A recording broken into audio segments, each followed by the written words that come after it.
गोवंश तस्करीवर दत्तापूर पोलिसांनी उधळली बजरंग दल छळा। गुप्त सूचनावरून 8 गोवंशीय जनावरांना जीवनदान।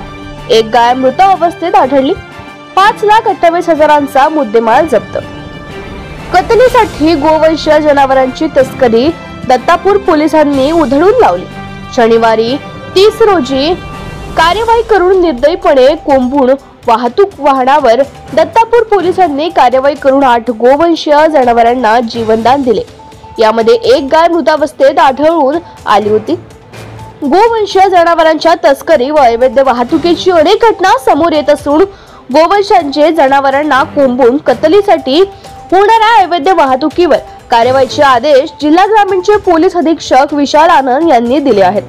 दत्तापूर पोलीस स्टेशनच्या हद्दीत धामणगाव ते मंगरूळ दस्तगीर रोडवरील वाघोली फाट्याजवळ प्रवीण हेंडवे यांच्या गट्टू कारखान्याजवळ अवैधरित्या गोवंशीय जनावरांची वाहतूक होत असल्याची गोपनीय माहिती दत्तापूर पोलिसांना मिळाली।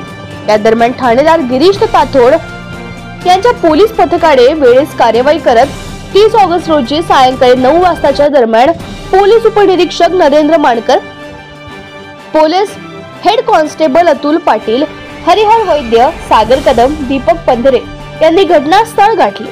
यावेळी पोलीस येताच गोवंश तस्करांनी वाहन सोडून घटनास्थळावरून पळ काढला। यावेळी संशयास्पद स्थितीत आढळून आलेल्या महिंद्रा बोलेरो पिकअप क्रमांक MH 2ER 13174 वाहनाची पंचासमक्ष झडती घेतली असता त्यामध्ये अत्यंत अमानुष पद्धतीने बांधलेली एकूण 8 गोवंश जनावरे आढळली। त्यामध्ये 5 गायी व 3 बैल होते। यापैकी एक गाय मृत अवस्थेत होती। जनावरांना दोऱ्यांनी मानेला शिंगांना व पायांना घट्ट बांधून कोंबून ठेवण्यात आले होते। त्यांच्या शरीरावर किरकोळ जखमा देखील आढळल्या। सदर प्रकरणी वाहन व जनावरे अंदाजित 5,28,000चा मुद्देमाल पोलिसांनी जप्त केला।